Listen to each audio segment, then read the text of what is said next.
Yan, shout out. Pasyal tayo dito sa beautiful bago tayo pumasok sa trabaho, guys. Dito. Dito tayo sa Jose Panganiban. Bago tayo pumasok sa trabaho, guys. May oras pa naman tayo, alas 8.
Yan, maraming salamat sa viewers natin dyan. Nandito tayo sa Jose Panganiban.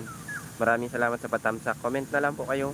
And huwag niyong pakalimutan, comment, like, and share. Bago tayo pumasok sa trabaho, nandito tayo. May oras pa naman tayo, 8 pa naman pasok ko. Kaya pasyal pa muna kasi medyo din tayo, galing pa tayo sa kabundukan.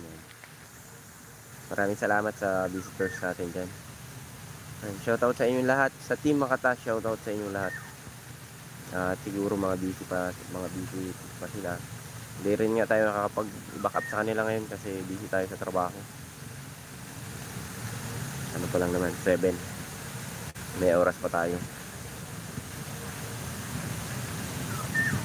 Ganito kaganda ang pasyalan